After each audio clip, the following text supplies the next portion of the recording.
Have you ever tapped on your tank? Chances are, yes. To get the fish to come over, to take a photo, just out of habit, a harmless little gesture. But the moment that finger hits the glass, here's exactly what's happening in your fish's brain. A predator is attacking, and it's not just tapping on the tank. Today I'm going to walk you through 5 things that feel completely normal in everyday life, things you do without a second thought. They all have one thing in common. They're putting your fish under chronic stress every single day. And while you think everything is fine, your fish's lifespan is quietly getting shorter. The problem usually isn't even in the water, it's in what you're doing. Chronic stress is a silent killer in fish. It slowly breaks down the immune system. It fades their color. It stalls reproduction. And eventually, while the water parameters still look perfectly normal, the fish gets sick or dies. And you still can't figure out why. Is your fish's color not quite as vivid as it used to be? Is it hiding in the corner? Coming up to the surface? These aren't coincidences. It's trying to tell you something. Fortunately, by the end of this video, you'll know what that is. The last item on this list is something you're probably doing right now. And when you get to it, you're going to think, why did nobody ever tell me this? If this channel is new to you, consider subscribing. I think what I cover here can genuinely make a difference. Let's get into it. 1. Leaving the light on at night. Sounds innocent enough. Maybe you forgot to turn it off. Maybe it looks nice. Maybe you figured fish don't really care either way. But fish have a circadian rhythm, just like humans, and that rhythm runs on light. When darkness comes, the pineal gland releases melatonin. This hormone regulates the sleep-wake cycle, supports the immune system, and keeps stress hormones balanced. When the light stays on at night, melatonin can't be released. The fish loses track of when to rest. It doesn't know when to be active, when to slow down, when to stop. Research shows that fish exposed to artificial light at night eventually exhibit what genuinely resembles depression in humans. They swim less, they hug the tank walls, they start clustering together. And these changes don't stay confined to one generation. They carry over to the next. So forgetting to turn off the light at night isn't just running up your electricity bill. The fix is simple: 10 to 12 hours of light per day and darkness for the rest, consistent and regular. There's a full video on this channel about what happens in a tank after dark. If you're curious, definitely check it out. 2. Suddenly tapping or knocking on the tank. This one is so common, it's basically become a reflex. The fish won't come to the front, so you tap. You want a photo, so you touch the glass. A kid reaches toward the tank, and you don't say a word. Wrong call. Fish have a system called the lateral line. Think of it as a highly developed ear running the full length of their body, detecting every pressure change in real time. Run. This is how they sense a predator approaching. This is how they feel danger coming. And this system is sensitive enough to pick up vibrations from several inches away from the glass. When you tap on the tank, that system goes into full alarm mode. To the fish, this means predator incoming. Cortisol, the stress hormone, spikes immediately. Muscle tissue tenses, priming the body for escape. Once in a while, the fish shakes it off. But imagine your eardrum being subjected to a sudden loud noise constantly. If this happens every day, every time a visitor comes over, every time you feed them, cortisol stays chronically elevated. And chronic cortisol suppresses the immune system, stunts growth, and opens the door to disease. Move slowly in front of the tank. Don't tap. Don't knock. Let the fish get used to seeing you. And trust me, it already knows your face. It watches you too. The next mistake on this list is genuinely critical. 3. Doing large water changes. Water changes are good, you say. And you're right. But if the amount and the speed are wrong, you get exactly the opposite effect.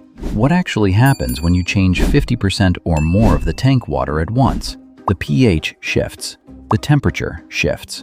The mineral content shifts. The water chemistry changes dramatically within just a few hours. The fish registers this as a severe stressor, because in nature, half the water doesn't get replaced in an instant.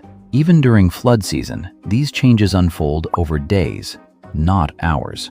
A sudden, large water change is a kind of shock that has no equivalent in their biology. Do it once, and the fish will probably recover. But if you make 50% water changes a weekly routine, your fish is living in a state of constant chemical shock. Every week, it's burning energy trying to readapt, and that adaptation energy is being drawn directly from the immune system. The right approach? Once a week, change between 25 and 30%. The new water should match the tank's temperature. Smaller, more frequent changes will always beat large, infrequent ones. Consistency matters more than perfection. If you're thinking about getting a new fish, don't do it before learning the next mistake. 4. Adding a new fish straight into the tank. You just got back from the pet store. Bag in hand, fish waiting inside. You float the bag in the tank, wait a few minutes, release the fish. Or sometimes you don't even bother with that. You just open it and dump it in. And then within a few days, either the new fish gets sick or something starts looking off with the fish you already had. There are two problems here. First, that fish may have arrived carrying a disease or parasite. Every fish you buy from a pet store is a potential carrier. This is exactly why quarantine matters. Keeping a new fish separate for at least 2 weeks lets you catch a potential illness before it spreads to every fish you own. It's not an expensive precaution. Second, that fish just spent hours under stress traveling to you. Carbon dioxide building up inside the bag makes the water more acidic. When it's moved into the new tank, the sudden pH difference creates an immediate shock. Acclimation, the slow, gradual process of letting the fish adjust, exists for exactly this reason. First, you equalize the temperature. Then you slowly add tank water to the bag. Then, and only then, you release the fish. That small difference can determine whether the fish survives its first week or doesn't. Now we've arrived at the mistake I'm almost certain you've never heard about. 5. Rinsing the filter sponge under tap water. This is the most common mistake on this entire list, and there's a good chance you're still doing it. You pull out the filter sponge, take it to the sink, rinse it thoroughly under the tap. It looks clean. You put it back. But do you know what you just did? That sponge is the heart of your aquarium. Millions of beneficial bacteria live in it.